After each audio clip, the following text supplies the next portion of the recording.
भगवान जरा ये बताओ कि लोहे से भी ज्यादा शक्तिशाली कोई है क्या? भगवान महावीर ने कहा हाँ, लोहे से भी ज्यादा शक्तिशाली अग्नि हुआ करती है, जो लोहे को पिघला करके रख दिया करती है। तो भगवान जरा इतना और बता दो कि अग्नि से ज्यादा शक्तिशाली इस धरती पर कोई है? तो महावीर ने कहा धरती अग्नि से ज्यादा शक्तिशाली पानी हुआ करता है, जो आग को बुझा के रख दिया करता है। तो भगवान फिर इतना और बता दो, पानी से ज्यादा शक्तिशाली कौन होता है इस धरती पर? तो भगवान महावीर ने कहा पानी से ज्यादा शक्तिशाली आदमी का संकल्प हुआ करता है, आदमी के हौसले हुआ करते हैं। बोले हौसलों से बड़ा कुछ होता है? तो महावीर ने कहा संकल्प से बड़ा इस धरती पर कुछ नहीं हुआ करता है। और संकल्प में वो ताकत होती है कि पानी को पाताल से निकालने की ताकत आदमी के संकल्प में हुआ करती है। ध्यान रखिए, संकल्पों से जिंदगी जी जाती है, संकल्पों से जीवन चलता है। मान्यवर विचार करिए, आप सोचिए, संकल्प बुलंद होना चाहिए इस आदमी के। इतने जल्दी हार मत मानो जिंदगी से, छोटी छोटी बातों। एक बहुत बड़े गणितज्ञ हुए हेरो 9 बार फेल हुए स्कूल में। कितनी बार? ऐसा कोई महात्मा बैठा जो 9 बार फेल हुआ हो? 9 बार फेल हुए। पिता ने कहा ये पढ़ाई बंद कर, तेरे बस की नहीं है, तू नहीं हो सकता पास। 9 बार फेल। चल पशु चरा, उठा डंडा, गाय चरा, भैंस चरा, तू पास नहीं हो सकता, तेरे भाग्य में पास होना लिखा ही नहीं है। उसने कहा यार लगता तो ऐसा ही है कि अब मैं पास नहीं हो सकता। 9 बार फेल हुआ क्लास में। एक दिन बैठा था अपने घर में, एक चींटी को देख रहा है। चींटी चढ़ रही है, गिर रही है, चढ़ रही है, गिर रही है, फिर चढ़ती है, फिर गिरती है, फिर चढ़ती है, फिर गिरती है। हीरो ने कहा यार ये गिनूं तो कितनी बार चढ़ रही है। उस दिन वो चींटी 99 बार चढ़ी और गिरी, 100वीं बार ऊपर चढ़ी। उसने कहा मिल गया। पिता से कहा मैं स्कूल जाऊंगा, मैं पढ़ूंगा। बोले पागल है क्या, 9 बार फेल हुआ है? बोले 9 बार हुआ हूं ना, अभी 90 बार बाकी है। बोले क्या मतलब?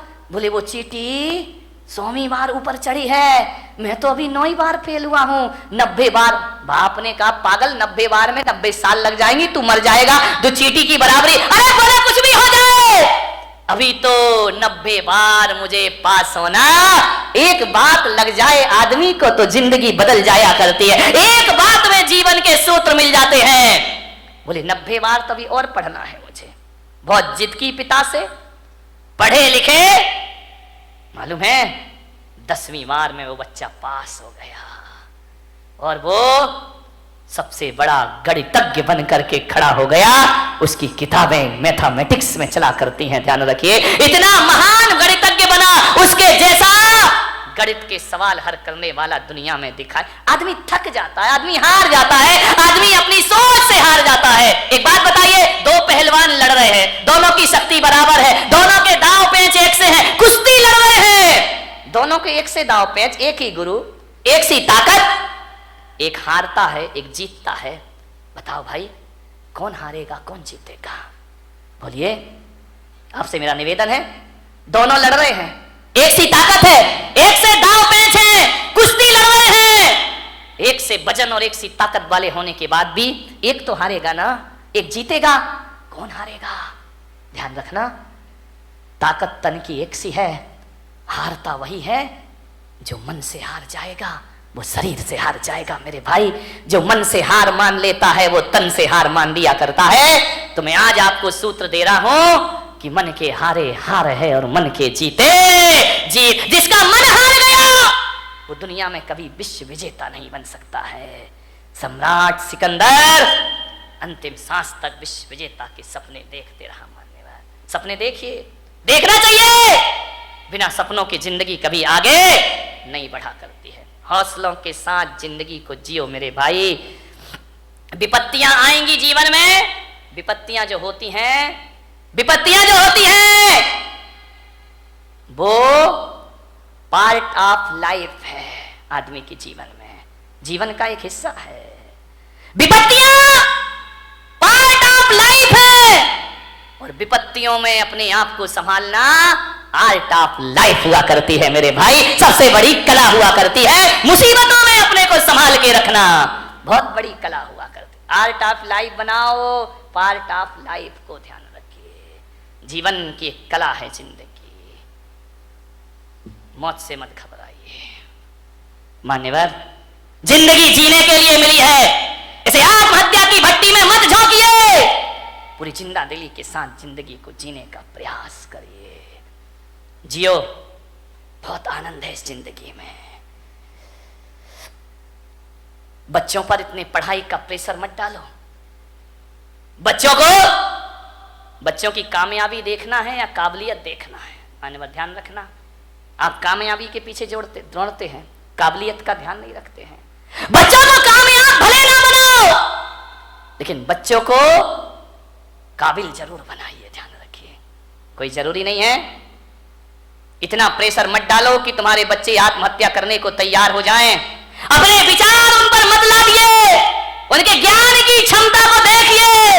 वरना माँ बाप इतना प्रेशर डालते हैं और जब रिजल्ट आता है तो हमारे घर का चिराग अपने हाथों से फांसी के फंदे लगाकर दुनिया से विदा हो जाया करता है। ध्यान रखिए, डिप्रेशन में जी रहे हैं लोग, तनाव में जी रहे हैं लोग, ज्यादा और जल्दी के चक्कर में जी रहे हैं लोग। ज्यादा और जल्दी नहीं, ध्यान रखना, यहां तो संसार है। राजपाट छिन भी जाए तो वनवास में राम लक्ष्मण स्वर्गों जैसा जीवन जी करके दिखा दिया करते हैं। जिंदगी को जियो, पूरी आशा से जियो, पूरे विश्वास से जियो। आत्महत्या के अंधे कुएं में छलांग मत लगाओ। यदि आप ऐसे विचार, महिलाओं से मेरा निवेदन, पुरुषों से मेरा निवेदन है बड़ी विनम्रता के साथ, जब अपनी उपलब्धियों पर अकड़ हो तो अपने ऊपर वालों को देखना।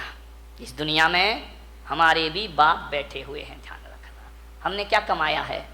टाटा बिरला वालों को देखना, उनके आगे अपनी कोई औकात भी नहीं है, उनके चौकीदार की हैसियत नहीं है अपनी। रिलायंस बंधु इतना कमाया है उनने। जब अकड़ पैदा हो तो ऊंचे वालों को देखना, और जब निराशा पैदा हो तो अपने से नीचे वाले को देखना। जिंदगी तुम्हारी आनंद में परिवर्तित हो जाएगी। मेरे पास इतना है, ईश्वर ने इतना दिया है। ऐसे भी लोग हैं जिनके पास 4 छत, 4 दीवार और 1 छत भी मौजूद नहीं है। ध्यान रखिए, मान्यवर, सोचना है। भौतिक असफलताएं और भौतिक सफलताएं, जब भौतिक सफलताएं आदमी को जीवन दे नहीं सकती हैं तो भौतिक असफलताओं को जीवन लेने का कोई अधिकार भी नहीं हुआ करता है। जीवन को जियो, पूरी जिंदा दिली के साथ जियो, हर हाल में जियो। जैसा भी जीवन आए, ध्यान रखना। माता पिता डांट दे बच्चों को, गुस्सा कर दे, तो ये मत सोचना कि मेरे बाप ने मुझे डांट दिया, मेरी माँ ने मुझे डांट दिया। बच्चों से मेरा निवेदन है, सासू डांट दे तो बहू आवेश में ना आ जाए। वो इतना सा सोच ले, एक विचार बना ले कि यार माँ बाप नहीं डांटेंगे तो हमें कौन डांटेगा। ये डांटने का हक तो हमने दुनिया में माँ बाप को दे रखा है। अरे बड़े बुजुर्ग नहीं डांटेंगे तो हमें कौन डांटेगा। इतना सोच लो, बड़ी तसल्ली मिलेगी। हमारे ऊपर अनुशासन कौन रखेगा फिर? वो नहीं डांटेंगे तो कौन डांटेगा।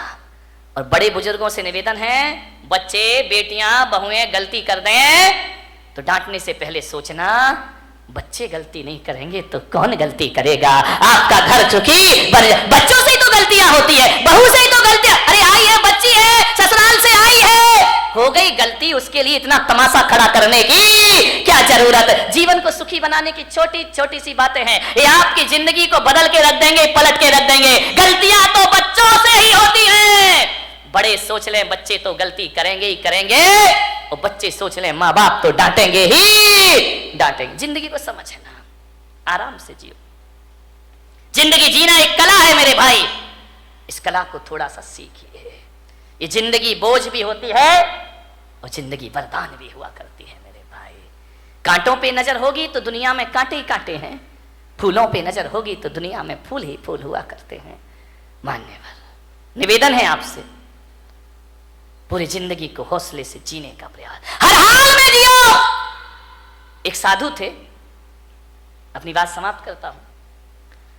कुटिया में बैठे हुए थे और अचानक कोई एक गाय लेकर आया कि संत जी गौदान देता हूं, आज से गाय आपके आश्रम में रहेगी। संत ने कहा मजा आ गया, ये गाय मेरे आश्रम में रहेगी। बोले चेले चपाटी थे, बड़े खुश हुए, गाय आ गई, गाय आ गई, कल से दूध पिएंगे, दही बनेगा, छाछ मिलेगा, मावा मिलेगा। बहुत खुश हुए। संत ने गाय की बड़ी सेवा की, बड़े अच्छे से रखा, घास खिलाई, पानी पिलाया, बड़ी मस्ती संत की। 3 दिन बाद पता चला कोई गाय उठा के ले गया। संत ने कहा मजा आ गया। अरे चेलों ने कहा बाबा जी पागल हो गए क्या, गाय आई थी तब तो मजा आया था, ये चली गई तो अब काय का। अरे बोले बड़ा मजा आ गया, बड़ी जिंदगी आनंद में हो गई। अरे बोले संत जी पागल, दिमाग खराब तो। अरे बेटा नाचो, गाय गई, गाय गई। अरे बोले अब दूध कहां मिलेगा, मावा कहां मिलेगा, छाछ कहां मिलेगा। संत ने कहा एक तरफ गया वो दूध और मावा, अरे गाय गई तो गोबर उठाने की झंझट भी हमारे पास से चली गई। अब कहां की घास, मस्त रहो, भगवान का भजन करो। ध्यान रखिए, ऐसी जिंदगी जियो, राजी है हम उसी में जिसमें तेरी रजा है। यहाँ यूं भी वाह वाह है, यहाँ त्यों भी वाह वाह, हर समय वाह वाह है। ध्यान रखिए, मिल जाए तो कोई बात नहीं है, चला गया तो आनंद में जियो ना। लेकिन तुम्हारी जिंदगी निराशाओं में जाती है। एक गुलाब का पौधा ये सोचता है कि मैं नारियल के पेड़ की तरह बड़ा हो जाऊं। अब बाजू में लगा है, अब वो सोचे मुझे नारियल का पेड़ बना दे, नारियल का पेड़। अब गुलाब का पौधा कैसे पेड़ बन जाएगा। पेड़ इसलिए दुखी है कि वो सोचता है यार गुलाब जैसे फूल मुझ में आ जाए, गुलाब जैसे फूल, जिंदगी दुखी हो जाएगी। एक जगह मैंने देखा, अरे गुलाब का पेड़ अपनी पौधा अपनी मस्ती में झूम रहा है, नारियल का पेड़ अपनी मस्ती में झूम रहा है। मैंने एक साधु से पूछा बताओ ये अपनी मस्ती में क्यों है, ये इतने आनंदित क्यों है। बोले इसलिए आनंदित है कि नारियल का पेड़ कभी नहीं सोचता कि मुझ में फूल लग जाए, और गुलाब कभी नहीं सोचता कि मैं इतना ऊंचा हो जाऊं। इसकी अपनी मस्ती होती है और उसकी अपनी मस्ती में रहो। अरे मेरे भाई, पूनम की रात का जो सौंदर्य है ना, कभी कभी अमावस भी बड़ी सुंदर लगा करती है मेरे भाई। यदि अमावस की रात ना होगी तो पूनम का सौंदर्य कौन जान पाएगा। यदि जीवन में दुख नहीं होंगे तो सुख का स्वाद। एक बात बताओ, यदि इस जिंदगी में सुखी सुख होता, दुख नहीं होता, तो क्या करते आप बताइए। सबको सुख, सब सुखी सुख। अब कोई बोले ये छोटी उंगली, ये बड़ी उंगली, ये बीच की, अरे भाई क्या दिक्कत है। अब ये एक बात बताइए, यदि 5 उंगली भगवान एक सी बना देता तो क्या करते आप। कल्पना करो, कभी सोचते हो ये 5 उंगली एक सी हो जाती तो ना लिखने का आनंद ले पाते, ना खाने का आनंद ले पाते, सामान उठाते नहीं बनता। ध्यान रखना, हर उंगली का अपना अपना महत्व हुआ करता है। अंगूठा है और अनामिका है, तभी आप इससे कुछ लिख सकते हैं। ध्यान रखिए, ये बीच की उंगली है, ये ध्यान रखना, ये बीच की उंगली सबसे बड़ी हुआ करती है। ये उंगलियां भी इसके जैसी बड़ी होने का ख्वाब देख ले तो ये दुखी हो जाएंगे। ये अनामिका है, ये नहीं होगी तो सिंदूर कहां से लगाओगे और तिलक कहां से लगाओगे। बेचारा एक बार इन उंगलियों में झगड़ा हो गया। अंगूठा बोला मैं सबसे बड़ा। बोले क्यों। बोले देखो मैं बात तो देखो, ये अंगूठा है, दिखाई दे रहा है ये अंगूठा, लेकिन ऐसा बदकिस्मत है कि अंगूठा ये है, अंगूठी ये पहनती है। ध्यान, इसके पास नहीं आती अंगूठी, इसके पास आती। ये 4 अंगूठी पहनती है, अंगूठा अंगूठी दिखाते रह जाया करता है, उस पर आभूषण ही नहीं आते हैं। बोले मैं सबसे बड़ा। बोले क्यों। बोले मैं मोटा हूं, मेरे बिना 4 उंगलियों तुम लोग कुछ नहीं कर सकती हो, तुम्हारा कोई अस्तित्व नहीं है। तर्जनी ने कहा इसका मतलब मैं नहीं होंगी तो तुम दिखाओगे किसे। ये तो दूसरों पे उठती उंगली, अपने पे तो उठती नहीं है। बोले दूसरों पे उंगलियां उठाने की जरूरत पड़ेगी, मैं तैयार खड़ी हूं। बड़ी ने कहा मैं सबसे बड़ी हूं। अनामिका ने कहा चल काय की सबसे बड़ी है, मैं नहीं होंगी तो तेरा कोई अस्तित्व नहीं बचे। छोटी वाली चुपचाप खड़ी थी। बोली बहन तू भी कुछ बोल ले। बोले मैं काय को बोलूं, मैं तो सबसे बड़ी हूं। अरे बोली छुटकी ज्यादा बोल रही है, इतनी सी तो है, तो कह रही सबसे बड़ी हूं। बोले तू क्या करती है। अंगूठा ने कहा मैं साइन करता हूं, अंगूठा लगाता हूं। तू क्या साइन करेगा। तर्जनी ने कहा मैं नहीं होंगी तो पेन कहां से पकड़ लेगा। तो बीच वाली ने बोली चल तेरे में ताकत तो मेरे से आया करती है। छिंगली ने कहा देखो, छोटी वाली ने मेरे पास कुछ नहीं है, मैं सबसे छोटी हूँ, लेकिन मैं इतना जानती हूँ, मैं सबसे बड़ी हूँ, मैं सबसे बड़ी हूँ। बोले छोटी हो के अपने को बड़ी क्यों कह रही है। बोले इसलिए कि जब जब भगवान को प्रणाम किया जाता है मैं सबसे आगे खड़ी रहती हूँ और तुम सब मेरे पीछे खड़े।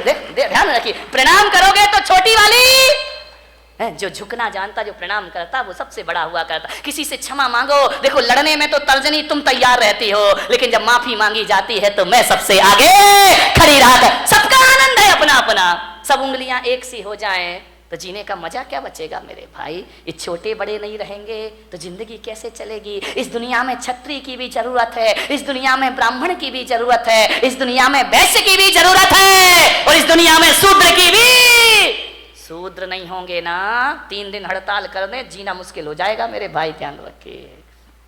सबका अपना महत्व है, अपने अपने में राजी हो जाओ। राजी है हम उसी में जिसमें तेरी रजा है। यहाँ त्यों भी वाह वाह है। यहाँ कबीर का झोपड़ा एक दिन बेश्या के कोठे के सामने बना दिया गया। बेश्या को बड़ी परेशानी हुई, कबीर को कोई परेशानी नहीं थी। संतों को क्या परेशानी, परेशानी तो संतों से दुनिया को है। कबीर अपनी भक्ति करता था, राम नाम भजन में लीन रहता था। बेश्या को डिस्टर्ब हो गया। रोज बेश्या के कोठे में ढोलक बजती, तबले पर थाप पड़ती, घुंघरुओं की आवाज आती, और जब घुंघरुओं की आवाज और ढोलक की थाप पड़ती, कबीर उस संगीत में अपने राम का भजन किया करता, भगवान का स्मरण। बड़ा आनंद है मुझे इस जीवन में। लेकिन जैसे ही कबीर भजन गाता तो ये दीवाने मतवाले लोग वेश्या के कोठे में जाते और कबीर का भजन सुनते, कबीर के पास जाकर बैठ जाते। अरे वेश्या ने कहा, ये कबीर तो मेरा धंधा चौपट कर देगा। जे लोग आते हैं वासना के लिए, ये साधना में लगा देता है। बोले ये तो मेरी दुकानदारी पूरी बंद कर देगा। वेश्या ने कहा, इसका झोपड़ा हटाओ यहाँ से, अपना धंधा बंद हो जाएगा। लोग कबीर के पास जाते हैं, शरीर को नश्वर समझने लगते हैं, भोगों को नश्वर समझने लगते हैं। और ये आदमी भोगों को नश्वर समझेगा तो मेरा तो खाना खराब हो जाएगा। वेश्या ने अपने यारों से कहा कि जा, आज रात को कबीर का झोपड़े में आग लगा दो, जला दो रात को। रात हुई, वेश्या के यार गए, कबीर के झोपड़े में आग लगा दी। घास फूस का झोपड़ा धू धू करके जलने लगा। कबीर ने देखा, वाह, अभी तो ये झोपड़ा तू कितना चाहता है मेरा राम, मुझे कितना प्यार करता है, क्योंकि जब ये झोपड़ा था ना तब तुझे दिक्कत होती थी मुझे देखने में। अब झोपड़ा हटा दिया, आओ अपन सामने से दीदार करेंगे। बीच की दीवार खत्म हो गई, मजा आ गया, हरि भजन करने लगा, जल गया झोपड़ा। बोले लोग हवन यज्ञ करते हैं तो आहुतियां डालते हैं, वारे मेरे राम जी, तुमने तो मेरा झोपड़ा ही आहुति में डाल दिया, मजा आ गया। अब खुल के आकाश को देखेंगे, चांद सितारों का सौंदर्य देखेंगे। बहुत खुश हुआ कबीर। बात बदल गई। किस्मत को बदलने में ध्यान रखना, 100 साल में किस्मत जरूर बदलती है, ध्यान रखना। ऐसा कोई नहीं जिसकी किस्मत ना बदलती हो, जरूर बदलेगी किस्मत। आज है कल नहीं रहेगा, आज कुछ नहीं है कल सब कुछ होगा, ध्यान रखिए। हवा का एक झोंका आया और कबीर के झोपड़े की आग वेश्या के कोठे तक पहुंच गई। और उस आग ने पर्दे जलाना शुरू कर दिए, पर्दे जल रहे हैं, साजबाज जलने लगे, ढोलक फट गई, हारमोनियम जल गया। वेश्या उठी, ये क्या हो गया, मेरे कोठे में आग लग गई, मेरी जिंदगी भर की कमाई सब मिट्टी में मिल गई। बहुत परेशान हुई वेश्या, कोई बुझाने वाला नहीं उस रात को उसके कोठे की आग। सवेरे तक कोठा जल जल के धुआं हो गया। दौड़ी दौड़ी गई कबीर के पास, कबीर कबीर कबीर। कबीर तो भगवान की राम धुन में लगे हुए हैं। अरे कबीर उठो, देखो ये क्या हो गया है। कबीर भगवान के भजन में ले, वाह मेरा हरि, मेरा परमात्मा, मेरे राम, बड़ी कृपा है, बड़ी मेहरबानी है तुम्हारी। वेश्या ने कहा, कबीर तेरे तो आगे पीछे कोई नहीं है, तू तो साधु अक्खड़ फक्कड़ है, मेरी तो जिंदगी भर की कमाई धू धू करके जल गई कबीर, मैं बर्बाद हो गई। कबीर ने आंखें खोली, क्या हुआ वेश्या, देख कबीर मेरा कोठा जल रहा है, धू धू करके राख हो रहा है मेरा कोठा, बचा ले कबीर बचा ले। कबीर ने कहा, इसमें मैं क्या कर सकता हूं। बोले कबीर मुझे माफ कर, मैं प्रायश्चित चाहती। अरे किस बात का प्रायश्चित। बोले तेरा कोठा जलवाया था मैंने, किससे, मेरे यारों से। तो कबीर ने कहा मैं क्या करूं, तू मेरी अपराधिन है ही नहीं, तेरे यार ने मेरा झोपड़ा जला दिया, मेरे यार ने तेरा कोठा जला दिया, ये तो दो यारों की लड़ाई है, तेरी मेरी तो कोई बात है ही नहीं, ना तेरी गलती ना मेरी गलती। तेरे यार ने मेरा झोपड़ा जलाया तो मेरे यार ने तेरा कोठा, ये दो यारों की लड़ाई है। अब देख बेस्या किसका यार दमदार है, देख मेरा यार दमदार है या तेरे यार। जो कल यार तेरे साथ घूमा करते थे तेरे लोग, आज एक भी तेरे पास नहीं है, और आज झोपड़ा जलने के बाद मेरा हरि मेरे पास हमेशा से मौजूद है। ध्यान रखिए बारामती वालों, यारी करो तो ऐसी करो जिसका यार दमदार हो, उससे दोस्ती करो मेरे भाई। ऐसे यारों से क्या दोस्ती करना जिंदगी में, आनंद में जियो। सूरत में एक मेरे भक्त ओम प्रकाश बाबूजी अब इस दुनिया में नहीं है, मैं भीलवाड़ा में कहीं था, रात पता चला कि उनकी फैक्ट्री में आग लग गई, धू धू करके फैक्ट्री जल गई। मेरे पास, मेरे स्टाफ के पास फोन आए कि बाबूजी की झोपड़ी बुरी मिल जल गई है कपड़ों की। वो जिन शरणम के अध्यक्ष थे उस समय, बाबूजी की फोन पर स्पीकर खोल के बात हुई। मैंने कहा बाबूजी ये जो मिल जल गई आपकी, कहां है आप? बोले कहां हूं, सामने खड़ा हूं, मिल जल रही है कपड़े की, आप कुछ नहीं कर रहे। क्या करना महाराज, कर भी क्या सकता हूं, मैं तो बुझा नहीं सकता। बुझाने वाले अपना काम कर रहे हैं, मैं अपना काम कर रहा हूं।